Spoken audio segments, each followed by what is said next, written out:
The prairie was never truly quiet, yet on certain nights it felt as if the earth itself held its breath. The cicadas hushed, the coyotes stilled, and even the dry wind that usually sang through the tall grass seemed reluctant to stir. That was the kind of night it was when a sharp, desperate knock shattered the silence. In a land where most men settled arguments with bullets rather than words, no knock came without a shadow of danger behind it. And for James Carter, a man who had learned to treasure silence more than company, it was the last sound he expected to hear. Who would dare disturb the solitude of a cowboy who had chosen exile over fellowship? James Carter lived in a cabin that looked like it belonged to the land itself. Rough-hewn timbers, a roof patched with his own hands, smoke curling faintly from a stone chimney. It sat half a mile from the dusty road that led into Red Rock Crossing, a small town tucked against the wide plains and the rising ridges beyond. Folks in town spoke his name in half-tones, a mixture of respect and unease. Carter wasn't unfriendly, but he wasn't exactly welcoming either. He had carried too many ghosts west with him, and when a man loses more than he cares to count, solitude can feel safer than the company of others. A widower with a past riddled in half-whispered tales, James had made peace with his loneliness. Or so he thought.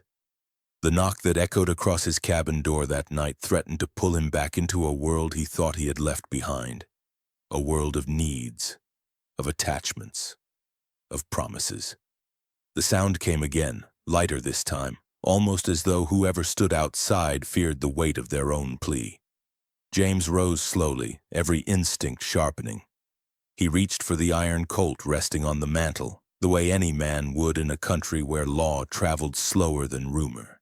He moved to the door with steady steps, the creak of the floorboards louder than usual in the tense quiet. When he finally pulled the door open, the lamplight spilled across two small faces. They stood huddled together, no more than 9 or 10 years old, twins by the looks of them.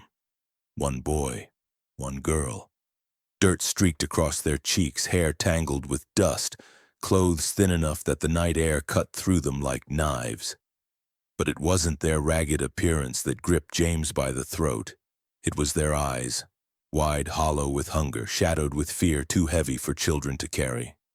The boy lifted his chin as though trying to appear braver than he felt. The girl clutched the hem of his shirt, half hiding behind him. They didn't speak. They simply looked up at James as though he were the last door left in the world that hadn't slammed shut on them. James's grip on the Colt loosened, though he didn't set it aside. His mind spun with questions. Children didn't just appear on a cowboy's doorstep in the dead of night. Out here, nothing happened by chance. Every stranger carried a story, and most stories came with a knife edge. "What are you doing out here?" His voice was low, roughened from years of disuse in the quiet of his cabin. The boy swallowed hard. The girl clung tighter. Neither answered.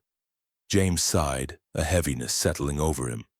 He had no practice at speaking softly anymore, no habit of gentleness left in him. Yet something in their trembling silence pricked the hollow space in his chest where his own family's laughter used to echo. Against his better judgment, he stepped aside, motioning them in. The twins shuffled past him, hesitant but desperate enough not to argue. Inside, the cabin smelled of wood smoke and leather. A man's dwelling through and through. A rifle rested across the rack by the door. The table bore the remains of a half-eaten supper. Beans, cornbread, coffee. James watched as their eyes darted toward the food with the hunger of wolves. Without a word, he pushed the plates toward them. They hesitated for a heartbeat, then dove in with shaking hands. The boy tried to pace himself, to eat with some measure of dignity, but the girl couldn't hold back. She devoured every crumb as though afraid it would vanish before her eyes. James leaned against the wall, arms folded, studying them in silence. Whoever they were, whatever trail of misery had driven them to his door, it was written all over them. These children had been running, and they had been running for some time. When the last bite was gone and the girl finally exhaled as though her body had remembered how to breathe, James spoke again. "You planning to tell me where you came from?" The boy's lips parted, but he hesitated, glancing at his sister. She shook her head ever so slightly. James narrowed his eyes. He wasn't a man easily fooled. Secrets were poison in the West, and yet something in their silence felt less like deceit and more like fear. He softened his tone, though it still carried the weight of command. "Somebody sent you here. Who was it?" The girl's gaze lifted to his, trembling, and for the first time her voice emerged, cracked and small. "Nobody," she whispered. The boy's voice followed, steadier but no less heavy with sorrow. "We have no one." The words sank into the room like stones into deep water, pulling silence down after them. James Carter, the cowboy who had vowed never again to let another soul depend on him, stood staring at the two orphans fate had delivered to his door. He had asked who sent them, but the truth was more terrifying than any answer he could have expected. No one had sent them, and now, with the cold night pressing against the cabin walls, it was clear. They belonged to him or to no one at all. Two children, no past, no name spoken aloud. What kind of burden did they carry? In a land where every man's story was branded into him by scars, reputation, or the dirt beneath his boots, silence was more dangerous than any confession. And these twins huddled in James Carter's cabin carried a silence so heavy it felt as though the air itself bowed under its weight. The fire crackled low in the hearth, casting shifting shadows across the rough cabin walls. James sat at the edge of the table, his weathered hands resting near the holstered Colt by habit, his sharp eyes never straying too far from the children. They had eaten their fill until their stomachs could bear no more, and now they sat close together on the bench, eyes lowered, as though afraid even to take up space. James had seen men hardened by war, by loss, by hunger, but it was rare, almost unthinkable, to see children wear the same haunted look. It unsettled him, stirring up memories he had buried beneath years of solitude. Finally he spoke. "You two gonna sit there all night without saying a word? I reckon I ought to know what storm you brought to my door." The boy glanced at the girl. She gave the faintest shake of her head, but James caught it. There was an unspoken pact between them, one forged in desperation. But the boy, braver, or maybe more desperate to be believed, parted his lips at last. Our parents are gone." His voice cracked, the words stumbling out as though they were stones too heavy for his small throat. James leaned forward, gaze hardening. "Gone? How?" The boy hesitated, then pressed on. "They died. Folks in town said it was sickness, but it wasn't. Men came, drove us out after, said we didn't belong there." The girl finally lifted her eyes, wet and glistening in the firelight. "They burned our home. We ran." James sat back in his chair, the weight of their words sinking into him like a branding iron pressed against flesh. He had suspected sorrow, but not a tale as raw as this. He rubbed a hand over his jaw, thinking. No kin left, no safe place to go. Just two children wandering the plains, clinging to each other like scraps of driftwood in a flood. He should have sent them on their way. It was the simplest thing to do. His life was built on silence, on distance. Bringing strays into his world meant dragging trouble across his threshold. Trouble he didn't need, and likely couldn't outrun if it came hard enough. And yet, he looked at them again. The boy sat rigid as though ready to fight if James ordered them out. The girl curled against his side, seeking warmth, seeking safety in the only place left to her. Something twisted deep inside James's chest. He had seen that look before, not on children but on soldiers who had lost everything. He remembered the weight of a small hand in his once long ago before death had claimed more than just his wife. The silence stretched, heavy and suffocating. James stood and began pacing, boots thudding against the wooden floor. He could hear the whisper of the wind outside, rattling the shutters as if the land itself demanded his answer. He muttered under his breath, "Damn fool thing, Carter. You let 'em stay, you'll be inviting hell through the door. You turn 'em out, though." He stopped himself, staring at the two pairs of eyes now fixed on him. He didn't have the strength to finish the thought. The boy's jaw set stubbornly, though his shoulders shook. "We won't cause trouble, we'll work, we'll do anything, just don't make us go." The words tore at James in a way bullets never had. In Red Rock Crossing, strays were not welcome. The sheriff had made that plain enough when drifters rolled through town, half-starved and desperate. Vagrants breed trouble, Sheriff Doolin always said. If they're rootless, they're lawless. Folks agreed. Out here, survival depended on knowing who a man's people were, where he came from, what debts or grudges trailed behind him. Two nameless children would never be accepted. James knew it. The moment he stepped into town with them, whispers would start. Who were they? Where'd they come from? Why was Carter harboring them? And whispers in the West had a way of turning into nooses. Yet when he looked back at the table, the decision felt less like a choice and more like a reckoning. The twins were fighting sleep now, exhaustion heavier than their fear. The girl's head drooped against her brother's shoulder, her lashes fluttering shut. The boy sat straight as he could, refusing to close his eyes, determined to guard her even in his weariness. James felt something in him crack. He brought an old wool blanket from his bunk and tossed it across their shoulders. "Get some rest. We'll figure what comes next in the morning." The boy blinked at him in disbelief, then nodded once, tight-lipped, as if afraid words might shatter the fragile mercy he'd been given. James returned to his chair, staring into the flames, the Colt still close at hand. His mind wrestled with itself. He knew he couldn't keep them here without consequence. And yet the silence they carried, that unbearable silence, was already his to bear whether he liked it or not. The night dragged on. Hours passed. The cabin sank into stillness, broken only by the faint crackle of wood in the fire. The twins slept curled together on the bench, the blanket draped around them like a shield. James kept his vigil, half drifting in thought, half listening to the endless wind outside. And then, just as the embers burned low, the sound came. Hoofbeats, slow, deliberate, cutting through the night air. James stiffened, hand moving instantly to his Colt. No traveler came this far without purpose. The rhythm of the hooves drew nearer, then stopped just beyond the cabin wall. A voice called out, gruff and commanding. "Carter, you got something that don't belong to you. 2 runaways."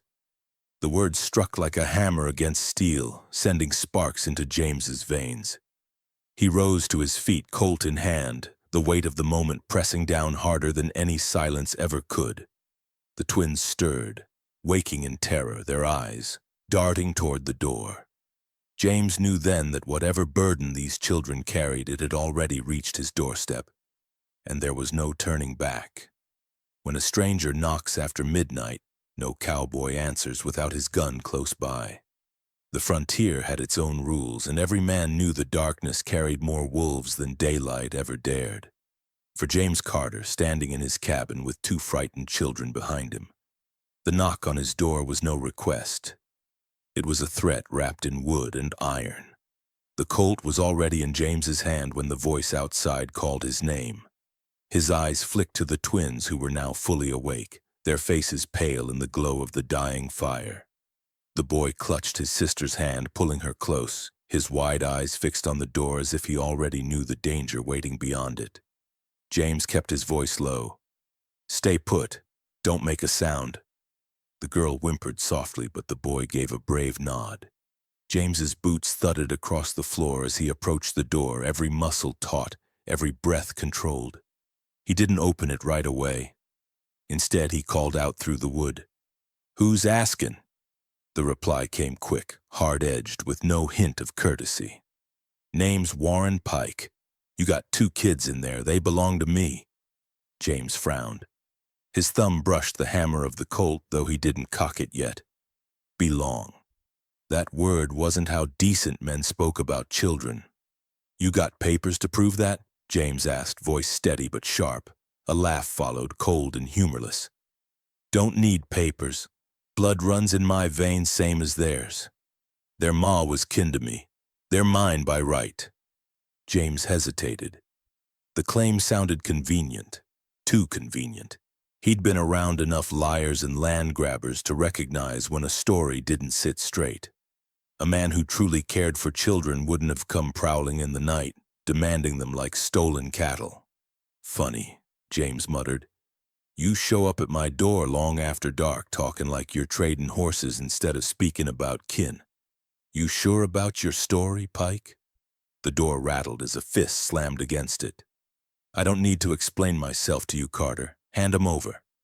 I'll be riding out by dawn and you won't see us again.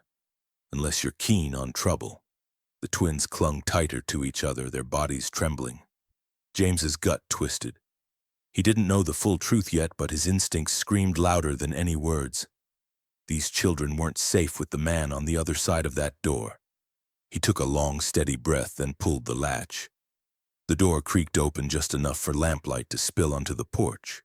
Warren Pike stood there, tall and broad-shouldered, his frame filling the doorway. His hat cast a shadow over his face, but his eyes gleamed sharp and greedy in the light. A jagged scar cut across his cheek, and his smile, if it could be called that, was thin and mean. James let his gaze sweep over Pike, measuring him the way a gunman sizes up another before a draw. His clothes were travel-worn, but too fine for a man who claimed hardship. His boots were polished, his belt heavy with a revolver that looked well used. You don't strike me as the fatherly type, James said flatly. Pike's grin widened, but it didn't reach his eyes. You don't strike me as the charitable type, Carter. Yet here you are, taking in strays. What's that about?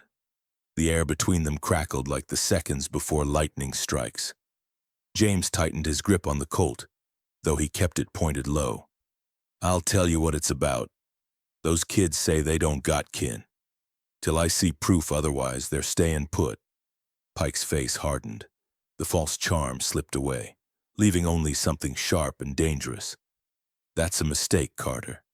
One you'll regret. The words weren't shouted, but they carried more weight than a bullet.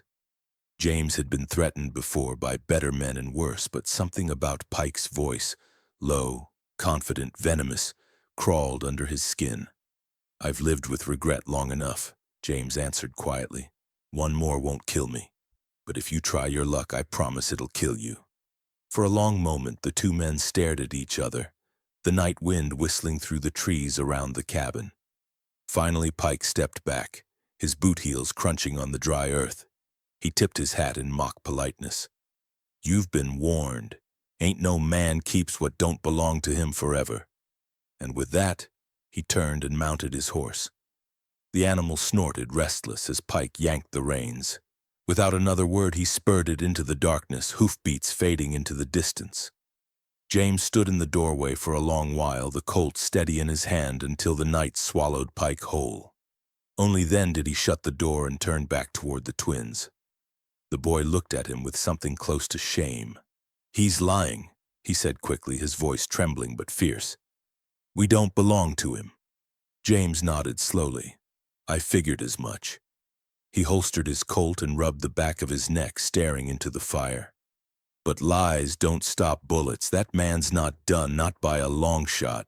The girl whispered. He'll come back? James looked at her, his eyes shadowed with a truth he wished he didn't know. Men like him always do.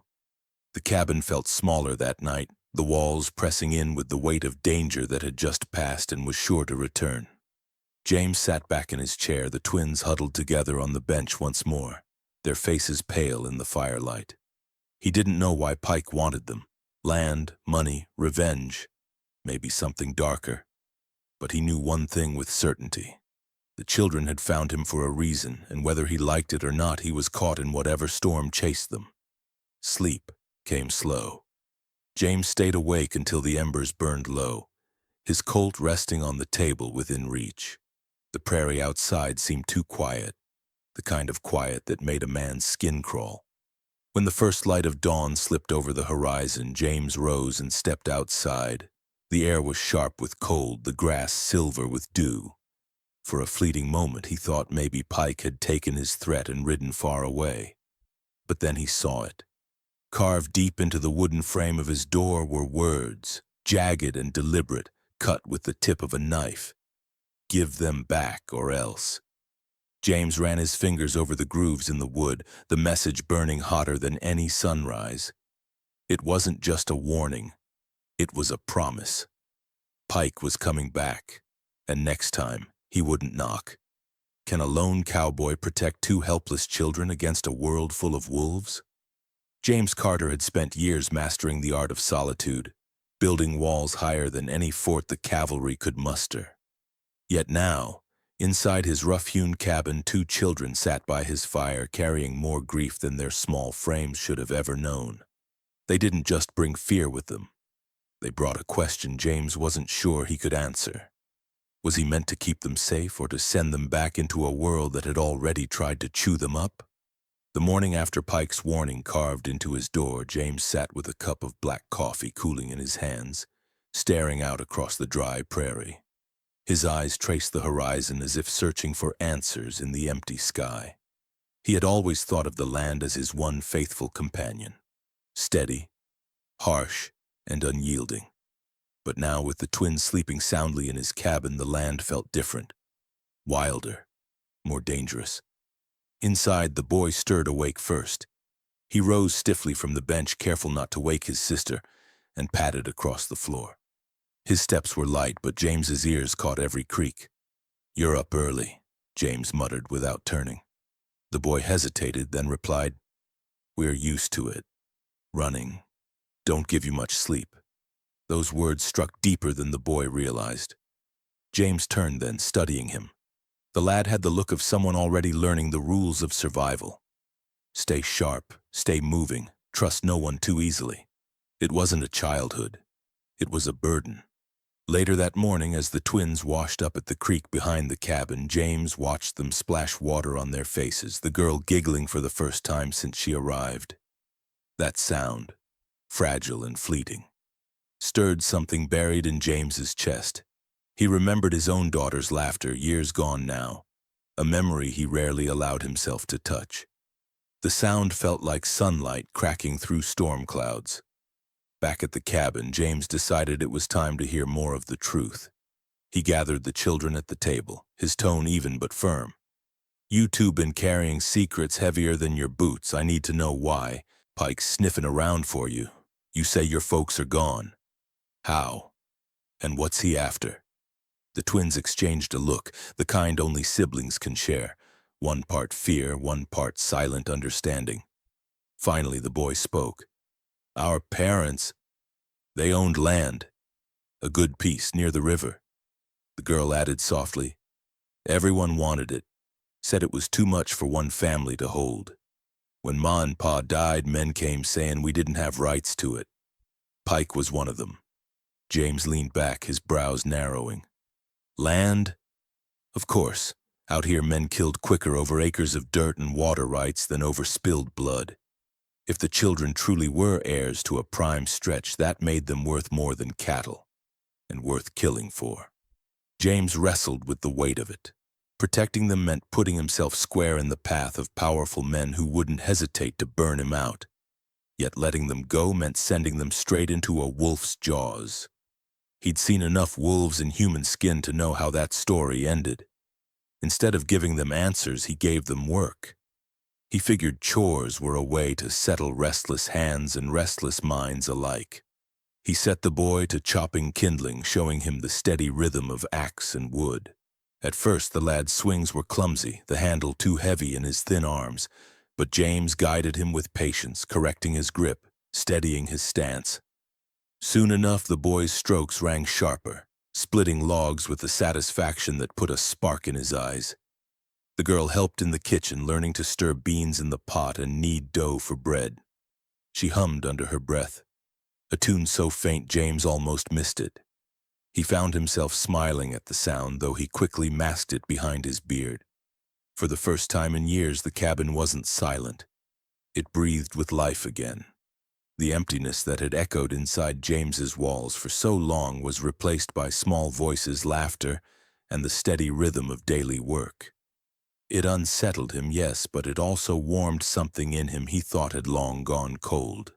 That evening, as the sun bled red across the horizon, James sat on the porch cleaning his rifle. The boy joined him, sitting cross-legged with a stick in his hands, whittling the way children mimic men. "Why are you helping us?" the boy asked suddenly. His tone wasn't suspicious. It was confused, as though kindness was a foreign language. James paused, the rag resting against the barrel of his rifle. "Truth is, I don't rightly know yet." The boy nodded slowly, accepting the answer, then went back to his stick. James let out a quiet breath, one he hadn't realized he was holding. He didn't know if he was doing the right thing, but the bond was forming whether he wanted it or not. Inside, the girl arranged the few wildflowers she'd picked at the creek into an old tin cup. The sight of them on his rough wooden table nearly broke James's heart. For years, that table had been nothing but a place to eat in silence. Now, it looked like a home again. But peace never lingered long on the frontier. Just as James began to think he might carve out a new rhythm with the twins, the sound of hoofbeats broke the quiet evening air. Slow, steady, deliberate, not like Pike's hungry pacing. This was official, measured. The boy froze on the porch, stick dropping from his hand. The girl peeked nervously from the cabin doorway. James rose, rifle in hand, his eyes narrowing as a rider approached through the dust. The horse bore no hurry, but its rider carried authority. A badge glinted in the setting sun. Sheriff Doolin. He reined up at the foot of the porch, his face carved with suspicion. His eyes swept the cabin, the children, and then settled on James. "Evening, Carter," the sheriff drawled, though his tone carried no warmth. "Word's been traveling fast. Folks say you're harboring a pair of orphans." James kept his stance steady, but the weight in his gut told him this was only the beginning of another storm. The sheriff leaned forward in his saddle, voice low and edged with warning. "You know who they are? And more important, do you know what kind of danger you just invited under your roof?" The air thickened with silence. James's jaw clenched, his hand tight on the rifle. The twins shrank back, fear written plain across their faces. And in that moment, James realized this battle wasn't just against Pike. The law itself might stand on the other side of his door. When the law questions your choices, whose side do you take? Your conscience or survival? Out on the frontier, the sheriff's badge could shine like a beacon of order, or it could weigh like an iron shackle. For James Carter, standing on his porch with a rifle in hand and two frightened children at his back, the law had come knocking, and it wasn't asking. Sheriff Doolin swung down from his horse, his boots kicking up dust as they hit the earth. He was a tall man, weathered by the sun, his mustache gray at the edges, his eyes sharp but tired. James had known him long enough to read those eyes. They weren't here to share a drink or pass pleasantries. The sheriff rested a hand on his belt, his other brushing over the badge pinned to his chest as though reminding James of the authority it carried. "Word in town says you got strays under your roof," Doolin said. His voice wasn't hostile, but it wasn't friendly either. It was the flat tone of a man who wanted facts, not stories. "Two children, twins." James's jaw tightened. "Word travels fast." "In a town like Red Rock Crossing, it always does," Doolin replied. His eyes shifted to the doorway where the twins lingered in the shadows. The girl half hid behind her brother, clutching his sleeve. Doolin sighed, shaking his head. "You sure know how to stir a hornet's nest, Carter." James crossed his arms, his rifle still resting against the porch post. "They knocked on my door in the middle of the night. Starving. Afraid. You expect me to turn them out?" "That ain't the question," the sheriff said, voice lowering. "The question is what happens now that you didn't. You got yourself tangled up in something you don't want no part of." James studied him carefully. Doolin wasn't a cruel man, but he had a way of siding with power when it suited him. And power in these parts didn't lie with the hungry or the helpless. "Let me guess," James muttered. "Pike's been whispering in town." Doolin's lips pressed thin. "He ain't whispering, Carter. He's talking loud, and he ain't talking alone. That man's got the backing of the Renshaw outfit, biggest ranchers between here and the San Pedro. You cross him, you ain't just crossing a man. You're crossing an empire." The name hit like a hammer. The Renshaws. Everyone in Red Rock knew them. Rich, ruthless, and dangerous. They bought cattle by the thousands, land by the miles, and loyalty by the pocket. When they wanted something, they took it, and the law usually stepped aside. James's grip tightened on the rifle. And what is it they want with 2 children? Doolin glanced at the twins again, his expression hardening. That's the part I don't rightly know. But Pike swears they belong to him, says they're kin, says he's taken them back one way or another. Men like him with friends like his, they don't tend to ask twice. James's blood simmered. So you're here to tell me to hand 'em over? The sheriff shifted uncomfortably. I'm here to tell you to think real hard about what you're doing. You keep those kids. You're standing against Pike, against the Renshaws, and against half this town who owes 'em favors. You won't just be one man against another. You'll be one man against the tide. For a moment, the only sound was the wind cutting across the plains. James looked past the sheriff, out toward the horizon where the sun dipped red against the hills. He knew the truth of Doolin's words. Taking in the children meant making enemies. Enemies who'd burn him out, gun him down, or worse. His conscience waged war with his survival instincts. A loner could slip away, vanish into the wilderness, and never be heard from again. But these children, they couldn't.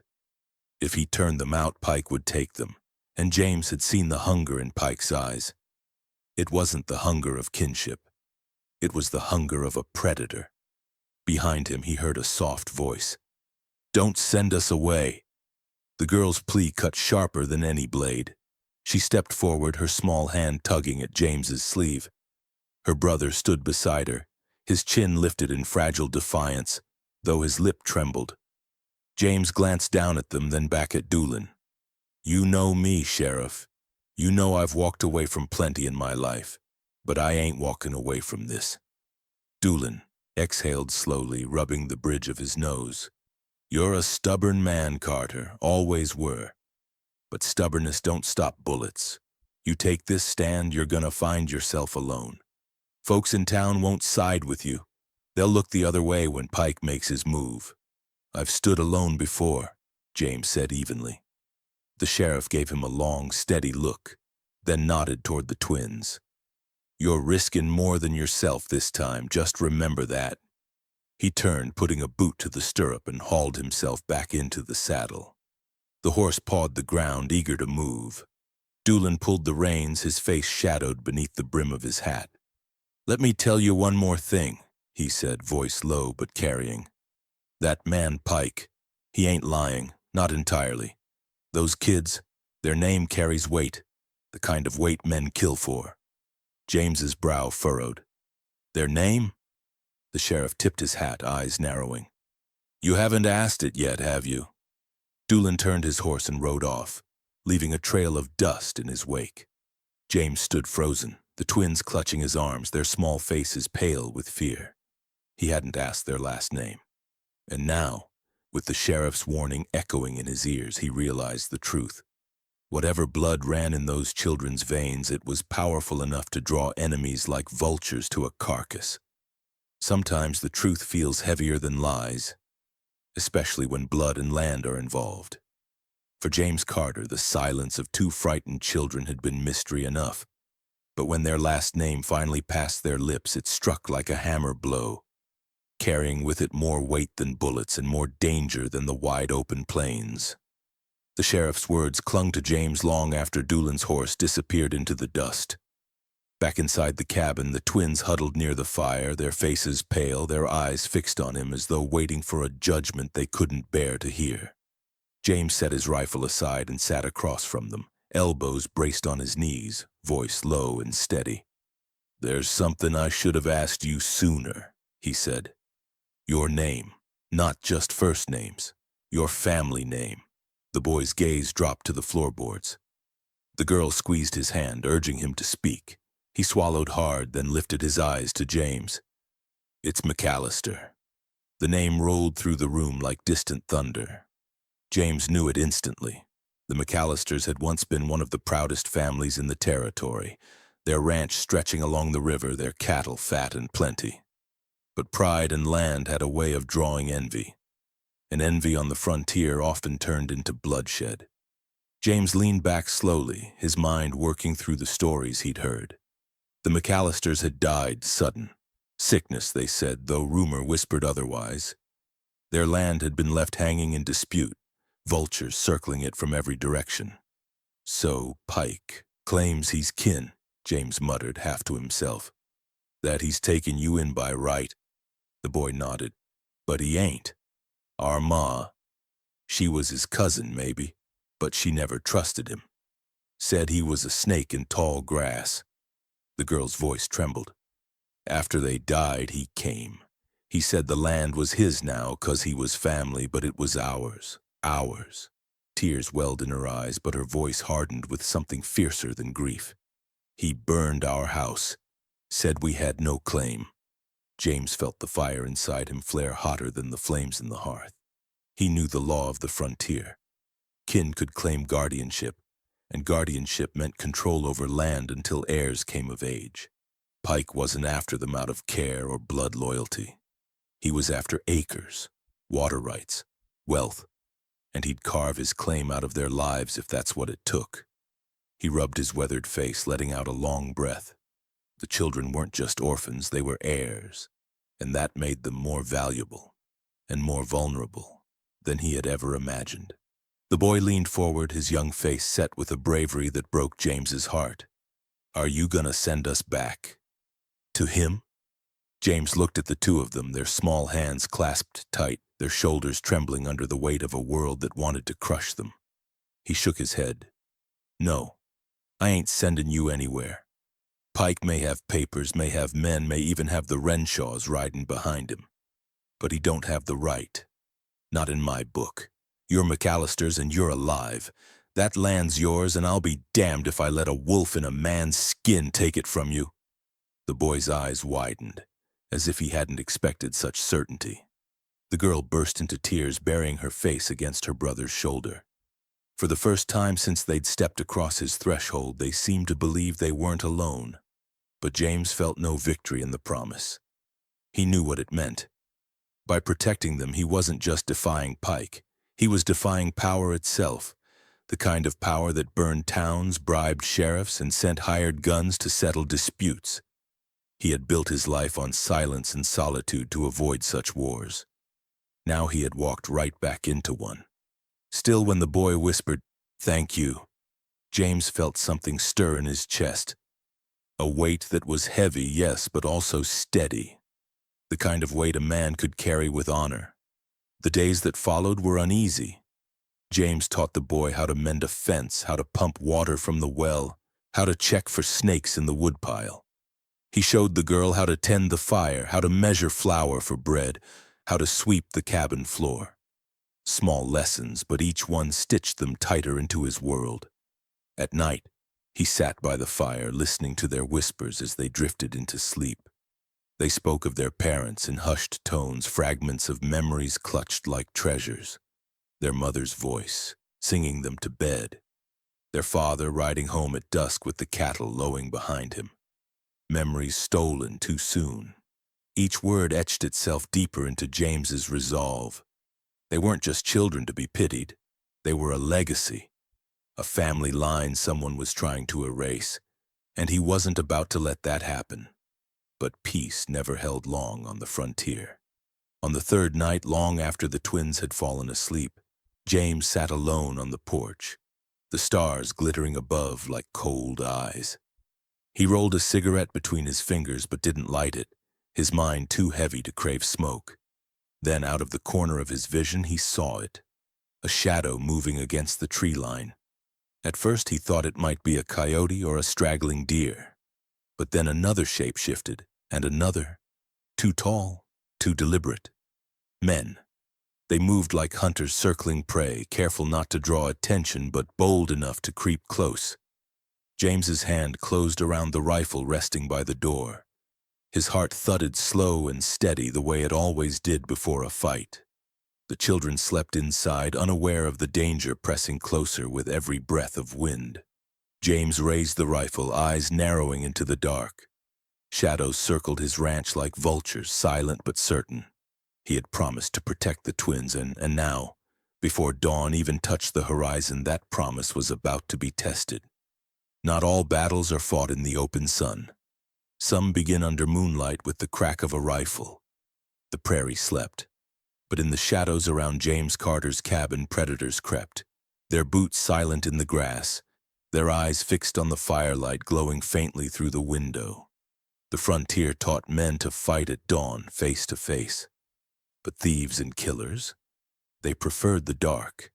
And James Carter knew the moment he saw the silhouettes circling his land that the fight had found him sooner than he hoped.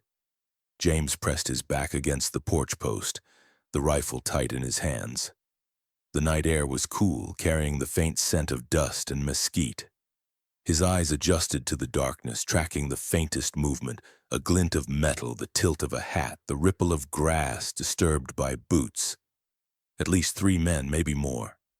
Inside, the twins slept soundly, unaware that danger prowled just beyond the cabin walls. James's chest tightened. He had promised to protect them, and now the weight of that promise bore down like iron. The first crack of gunfire shattered the silence. A bullet splintered the door frame inches from his head. James dropped low, rolled across the porch, and fired back in one smooth motion. His shot cut through the dark, followed by a curse as one shadow staggered. The fight was on. The cabin exploded with noise. Bullets punched into the wooden walls, glass shattered as a window burst apart. James moved like a man who had danced with death before. Calm, deliberate, precise. He fired, reloaded, and shifted position, never giving the attackers a clear target. He barked through the door, his voice sharp and commanding. "Down! Stay low!" Inside, the twins jolted awake. The boy pulled his sister beneath the table, shielding her with his body, their eyes wide with terror as the walls rattled around them. James stepped through the door, rifle raised, his silhouette framed in lamplight for a split second before he dropped into the shadows again. A shot rang out, close, but James's return fire was quicker. A figure fell, clutching his shoulder, groaning in pain. Another attacker rushed toward the porch, boots pounding against the dirt.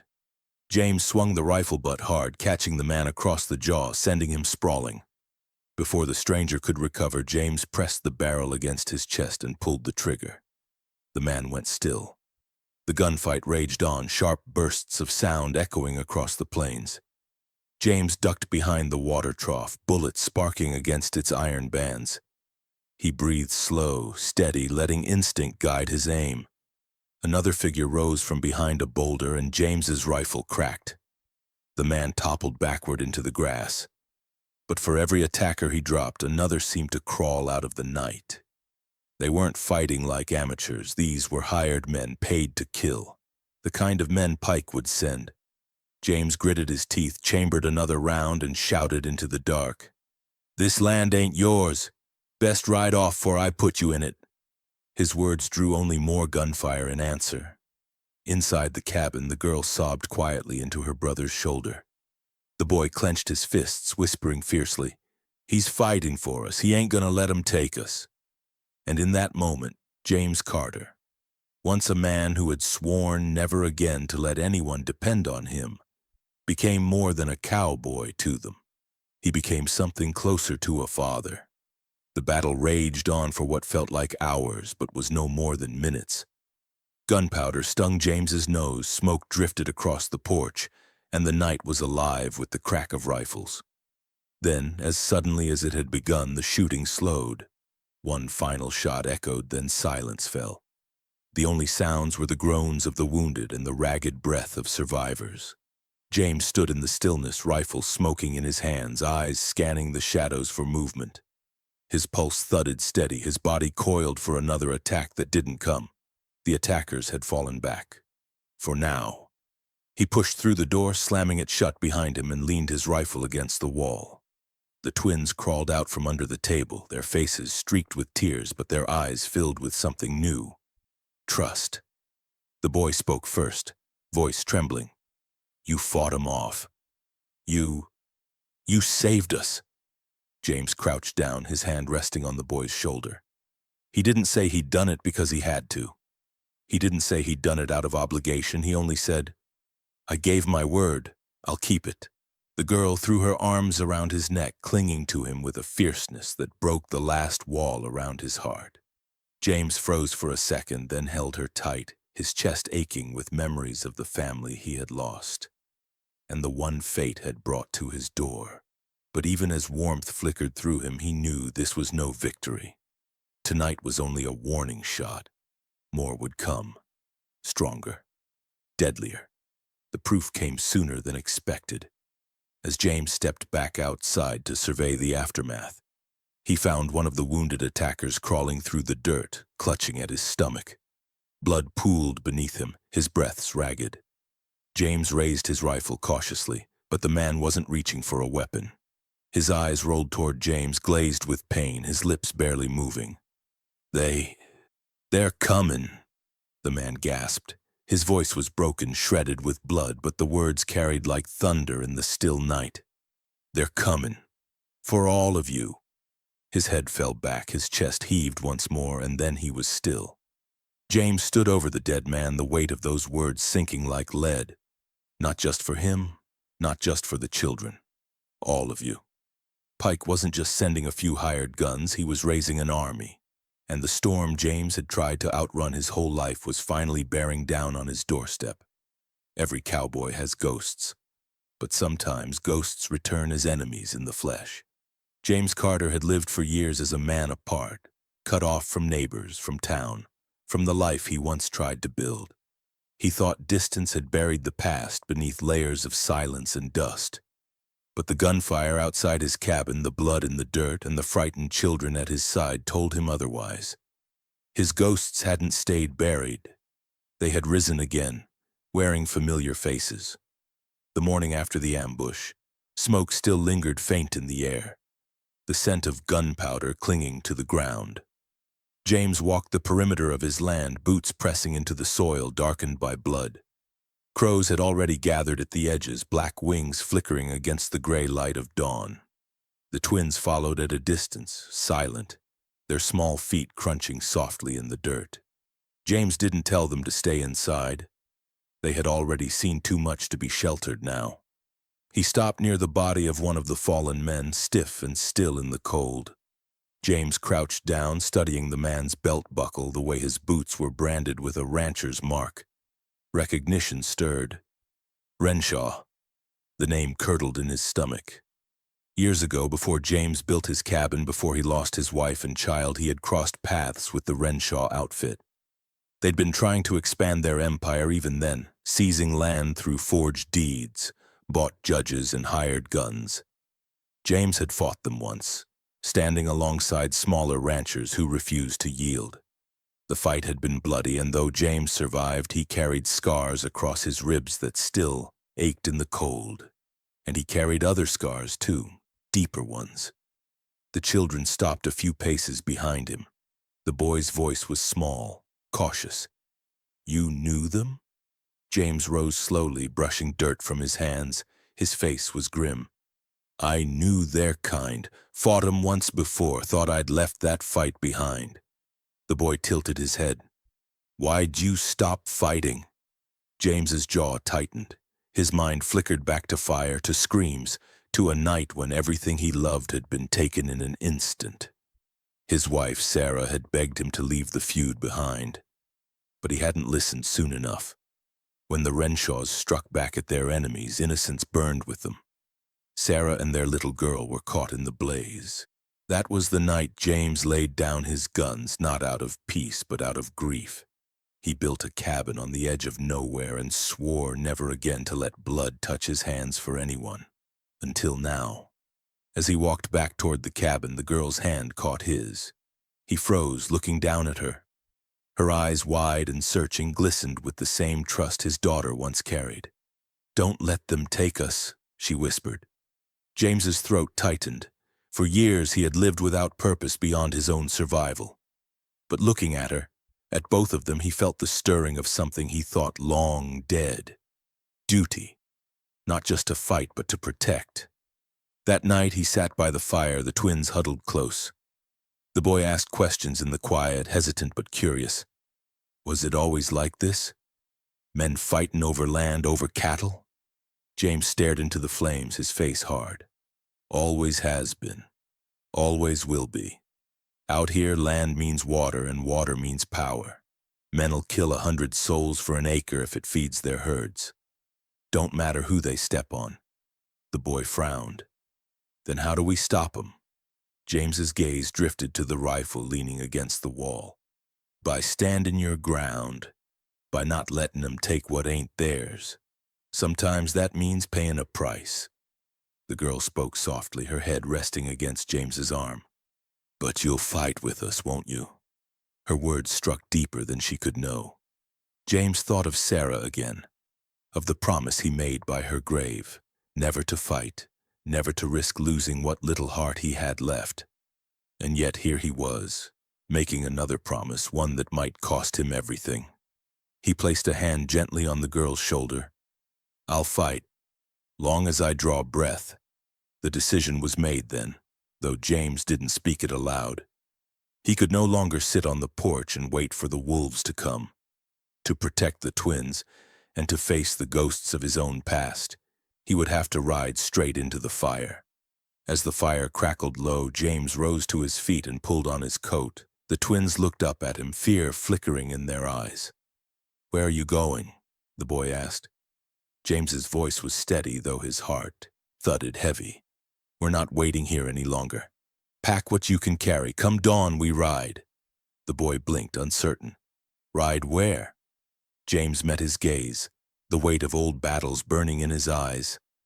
To confront the truth. To the town. To the ones who think they own you. The twins looked at one another, then back at James. Their small hands moved to gather their few belongings. Their fear mingled with a spark of courage. Outside, the wind howled low across the plains, carrying the promise of storms yet to come. James Carter knew there would be no turning back. At sunrise, they would ride, straight into the heart of the fight he had once fled. A small western town can hide bigger secrets than a canyon. Out on the prairie, danger wore its face plain. Rustlers, storms, wolves. But in town, danger wrapped itself in smiles and whispers and deals made behind swinging saloon doors. When James Carter rode into Red Rock Crossing with 2 McAllister orphans at his side, he knew the wolves wouldn't bare their teeth in the street. They'd wait, watching, plotting. Because in a town like this, silence wasn't safety. It was conspiracy. Dust swirled around the hooves of James's horse as he reined up at the edge of town. The twins rode double on a mule he'd saddled for them, their small frames stiff with nervousness. Ahead, Red Rock Crossing looked the same as it always had. One main street lined with wooden storefronts, hitching rails, crowded with horses, the distant clang of a blacksmith's hammer echoing between buildings. But today, James felt every eye on him. As they moved down the street, shutters twitched. Women paused mid-sweep of their porches. Men leaned against posts, chewing tobacco, pretending not to stare, but staring all the same. The saloon doors flapped open and a half-dozen faces peeked out, their whispers carrying even across the dust. Carters brought strays. Heard their McAllisters. Pike won't let that stand. James kept his face stony, his gaze fixed forward. He knew what the townsfolk were thinking. Strays brought trouble, and McAllister blood brought war. The twins shrank under the weight of so many eyes.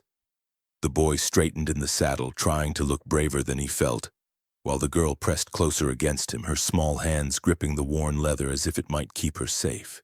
Why are they staring? She whispered. Because they already picked their side, James muttered. And it ain't ours. They stopped at the general store where James bought supplies, flour, beans, rifle cartridges. The storekeeper, a wiry man with spectacles, didn't meet his eyes. His hands trembled as he wrapped the parcels. Carter, best not to drag this into town. Folks are uneasy. Uneasy or bought? James asked, his voice flat. The man didn't answer. That was answer enough. Later, James stepped into the saloon. The air was thick with cigar smoke, and the sour tang of whiskey. Men clustered around tables, cards slapping, coins clinking. Conversations hushed as he entered. At the far table, 3 ranch hands wearing Renshaw colors leaned close, their heads bent in conversation with a deputy whose badge caught the lamplight. James's jaw clenched. So it was true. Pike wasn't alone. He was buying loyalty with coin, whiskey, and promises of land. James ordered a coffee at the bar, his eyes never leaving the table.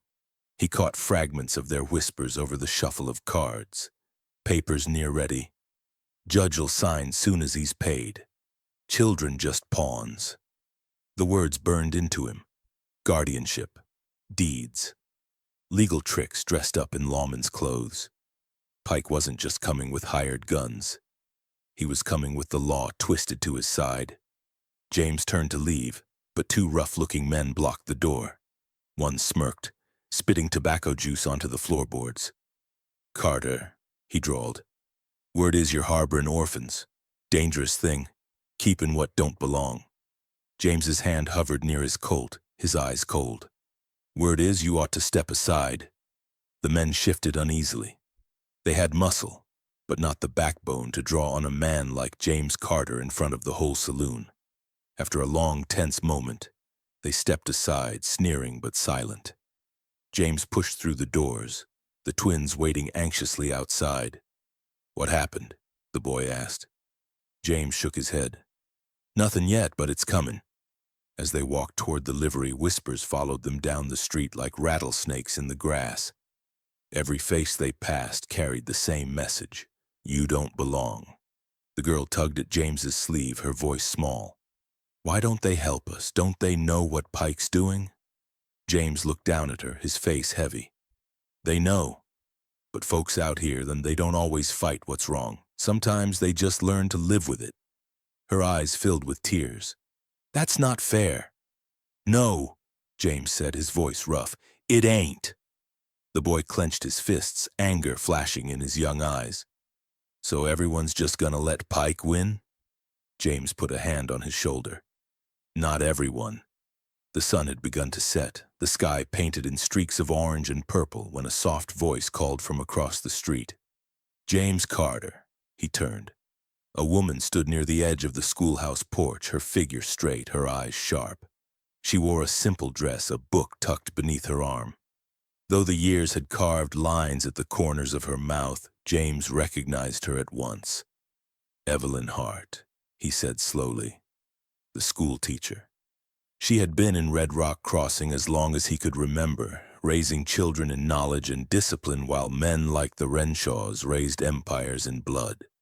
She stepped closer, her gaze shifting to the twins, softening for a moment before hardening again. "You shouldn't have brought them here," she said quietly. James's voice was low. "And leave them to Pike?" Her eyes darted toward the saloon, then back to him. "Pike isn't just after land. You don't know what they did to cover their tracks, what they buried when the McAllisters died." The twins stiffened, their faces pale. Evelyn's voice dropped to a whisper, sharp as a blade. "You think this is about a ranch? James, you don't know half of it." The book in her hand trembled as she pressed it against her chest, her eyes locked on his. "They didn't just kill for land. They destroyed everything that could tell the truth. And if you don't walk away now, they'll come for you too." James's breath slowed, the twins clinging to him on either side. Whatever darkness had taken the McAllisters, it wasn't just greed. It was something far worse, and now it was coming for them. Sometimes allies carry secrets more dangerous than enemies. A man can see a gun in another's hand, but a truth buried too long. That can kill slower, sharper, and with no chance to fire back. When Evelyn Hart, the school teacher of Red Rock Crossing, pulled James aside that night, the weight in her eyes told him her secret wasn't just a warning. It was a confession. They gathered in the dim schoolhouse, the desks empty, the scent of chalk faint in the air. Outside, the prairie wind moaned against the shutters, carrying dust through the cracks. James stood near the blackboard, arms crossed, the twins sitting close on a bench, their eyes fixed on Evelyn Hart. She paced the floor, her dress whispering against the wood, her hands trembling around the book she clutched. "I should have spoken long ago," she said, voice low but sharp. "I should have told the truth. But fear makes cowards of us all." James's jaw tightened. "What truth?" Evelyn stopped pacing, her gaze falling on the twins. "Your parents didn't die of sickness. That was a lie. They were murdered, and I saw it happen." The words crashed through the room like a thunderclap. The boy's breath caught in his throat. The girl shook her head violently, whispering, "No, no, that's not true." But Evelyn pressed on, her voice breaking. "It is. That night I was walking home from the schoolhouse. I saw the flames. Your father stood in the doorway trying to drive back the men who'd come for him. I saw Pike. I saw the Renshaw men. They had torches, rifles. They wanted the deed to the land, but your father wouldn't yield." James's fists curled at his sides, his scars burning as if memory itself had come alive. Evelyn's voice trembled, but she forced the words out. "They shot him down, right there on his own porch. And when your mother ran out screaming, they struck her too. Then they set the fire to cover it all. By the time I could gather the courage to step forward, the house was ash, and the story was already told. Sickness took them. Nothing more." The twins clung to each other, the girl sobbing into her brother's shoulder. The boy's face hardened, tears streaking down his cheeks, his voice rising sharp. "You saw? You saw them kill Ma and Pa? And you didn't stop it? You didn't tell anyone?" Evelyn's face crumpled. "I wanted to. God help me, I wanted to. But the Renshaws owned the sheriff, the deputies, the judge. If I'd spoken, I'd have been silenced too. I thought, maybe if I stayed quiet, they'd leave the rest of the town in peace." Her words tasted like ash in the air. James could see the shame in her eyes, the way she had carried this burden for years. But to the children, her silence was as much a wound as the bullets that had cut down their parents. James stepped forward, his voice heavy with steel. "Why now? Why tell it now?" Evelyn lifted her chin, tears sliding down her cheeks. "Because I see what's happening. Pike's trying to do it again, to erase what's left of the McAllisters, but you—" She looked at James, her eyes fierce. "You won't let them. I know you, Carter. You stood against the Renshaws once, and you can stand again. But not if the truth stays buried. The children deserve to know." The boy stood, fists trembling at his sides, anger pouring through him. "They murdered them, burned them, and everyone just let it happen?" The girl's sobs quieted into something colder, sharper. "They have to pay." James's chest tightened. He saw it. The innocence gone, replaced by the kind of fire he had carried once. Rage, and he knew that fire could consume a soul if it wasn't guided. He crouched in front of them, his voice steady. "Listen to me. You've every right to be angry. But anger's a blade. If you hold it wrong, it cuts you deeper than it cuts them. What matters now is we don't let them finish what they started. You hear me?" The boy nodded, but the fury didn't leave his eyes. The girl gripped James's arm as though anchoring herself against the storm in her heart. Evelyn sank into a chair, exhausted by her confession. "It's time the truth came out. I'll testify if it comes to that. I'll speak their names and tell what I saw." James nodded slowly. "That's brave, but dangerous. If Pike and the Renshaws know you'll talk." The words cut off, because in that moment the sound split the night. A gunshot. The window shattered, glass spraying across the schoolhouse floor. The lamp toppled, spilling flame across the wood until James stomped it out with his boot. The twins screamed. Evelyn ducked low, and James already had his Colt in hand, eyes sharp, body tense. "Down!" he barked, pulling the children beneath a desk, pressing them flat to the floor. Another shot rang out, splintering wood inches from his shoulder. Silence followed, broken only by the distant thunder of retreating hoofbeats. Whoever had fired didn't linger to finish the job. It had been a message, a warning. James's jaw clenched as he scanned the shadows outside the shattered window. His voice was low, dangerous. They know where we are." The twins trembled under the desk, Evelyn pale as chalk, the acrid smell of smoke still clinging to the air. James holstered his gun, but his eyes burned like fire. Pike and the Renshaws weren't just hunting them. They were closing in, and the next bullet might not miss. When the sun rises over a frontier town, only the brave still stand. The first rays of dawn spilled across Red Rock Crossing, washing the wooden storefronts in pale gold. But the beauty of that morning was a lie, for beneath the rising light shadows gathered. Hired guns with rifles slung across their backs, ranchers with cold eyes and colder hearts. Townsfolk pressed against doorways, whispering, waiting to see who would bleed. And at the center of it all, James Carter stood with two McAllister children at his side, knowing the day would demand more of him than any battle before. The street was already lined when James led the twins out from the livery. Evelyn Hart walked with them, her lips pressed tight, her courage steeled despite the tremor in her hands. The children clung close, the boy's face hard, the girl's eyes wide with fear. Across the way, Pike sat tall on his horse, flanked by a half-dozen Renshaw ranch hands. Behind them, more men waited. Rough mercenary types, the kind who sold their loyalty to the highest bidder. At least 20, maybe more. The numbers didn't favor James. Sheriff Doolin stood in the center of the street, his hand hovering near the badge on his chest as though it weighed heavier than ever. He raised his voice, firm but strained. "This town don't need bloodshed. Pike, you say these children are yours by law. Carter, you say otherwise. But we'll not turn the street into a graveyard over it." James stepped forward, his rifle cradled in his arms. His voice was calm, steady. "Law's already been bought, Sheriff. This ain't about guardianship. It's about land, about the McAllister name, and every man here knows it." Murmurs rippled through the gathered crowd. The townsfolk leaned forward, hungry for answers, fearful of what they already suspected. Pike's grin was a wolf's smile. "That land belongs to me, and those brats come with it. Step aside, Carter, and I'll let you walk away. You don't, well, you'll be fertilizer for the dirt you're so keen on defending." The boy bristled, his young voice cracking with anger. "We're not yours. You murdered our parents." Gasps spread through the onlookers. Evelyn stepped forward, her chin lifted, her voice carrying clear. "I saw it.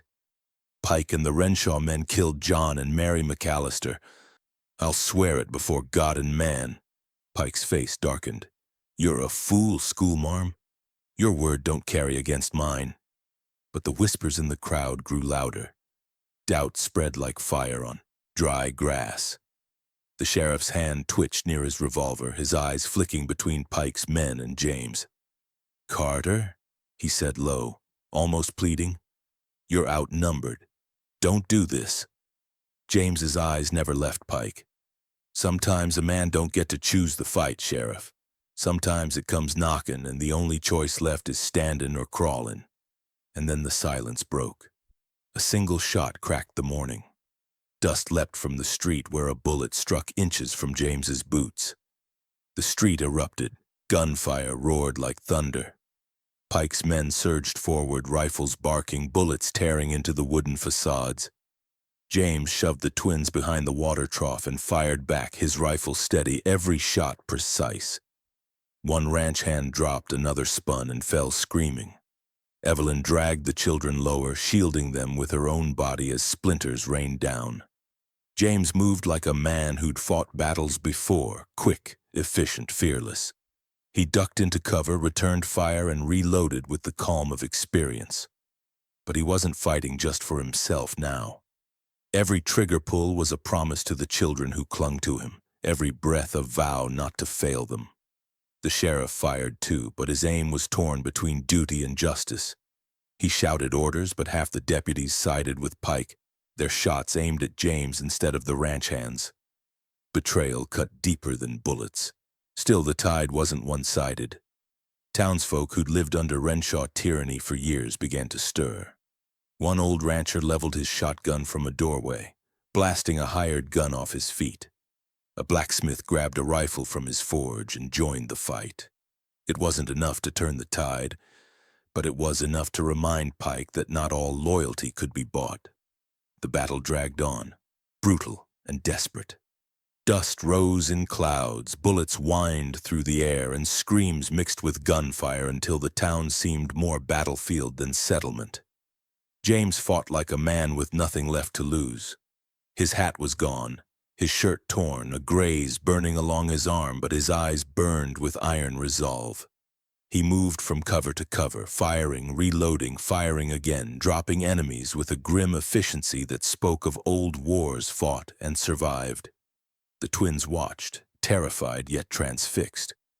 To them, he was no longer just the cowboy who had taken them in. He was their shield, their fighter, the man who stood between them and the darkness that had stolen everything else. But even the strongest man bleeds. As the sun climbed higher, James leaned out to fire another shot, and pain exploded in his side. The force drove him back against the trough, his rifle clattering to the dirt.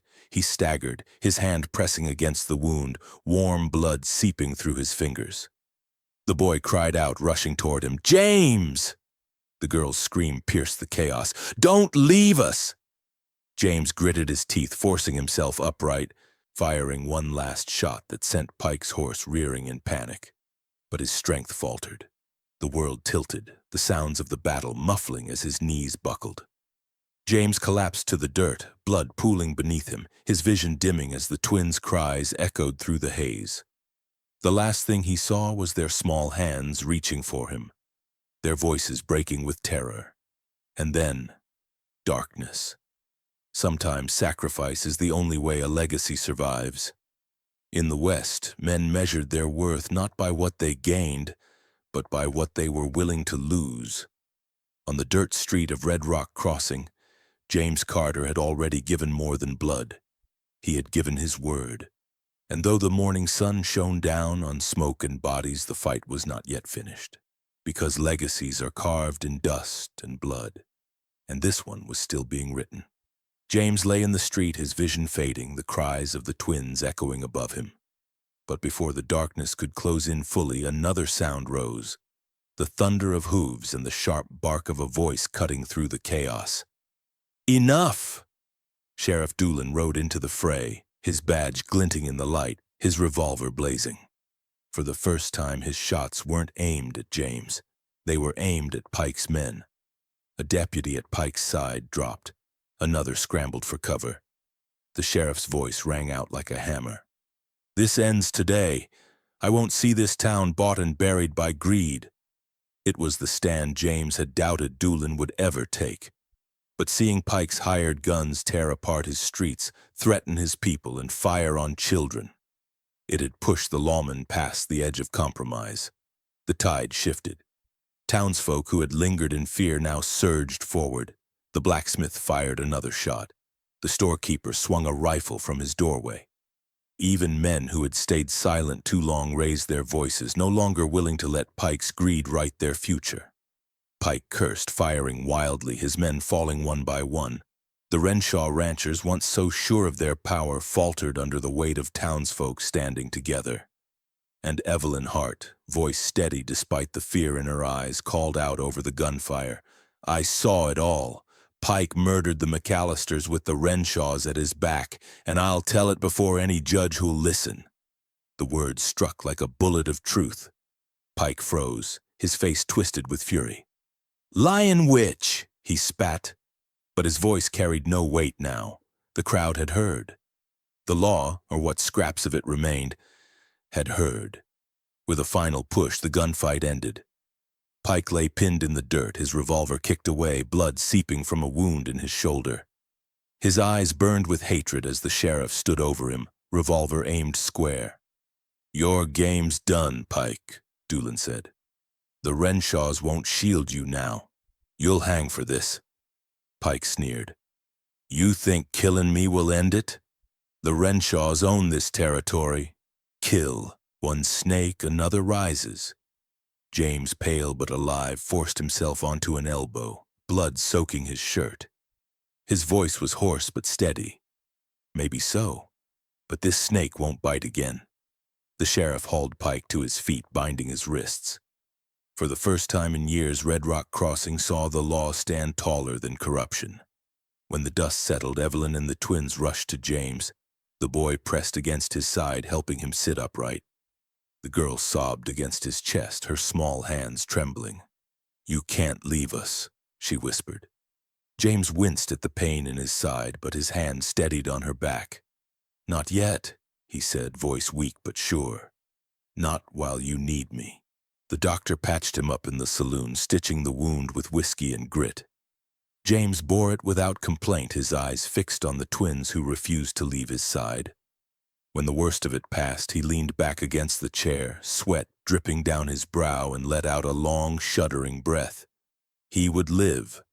Scarred, slower perhaps, but alive. Weeks later, the town held a hearing.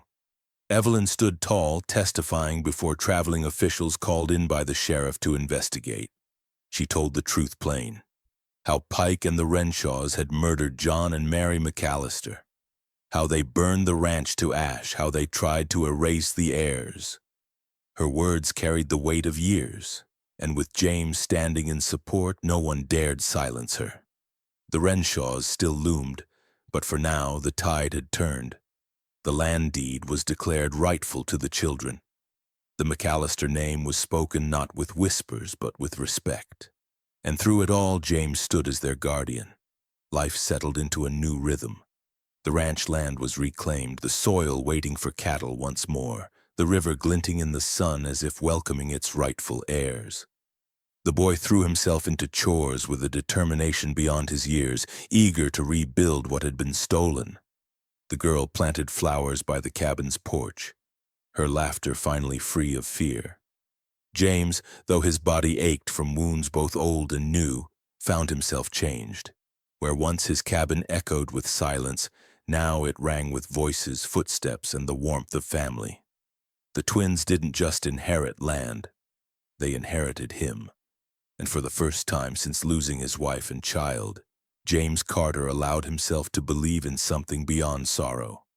One evening, as the sun dipped low and painted the sky in crimson, James stood on the porch, the twins beside him. The boy leaned against the rail, gazing out at the horizon. The girl slipped her hand into James's, her grip small but strong. "Do you think it's over?" the boy asked.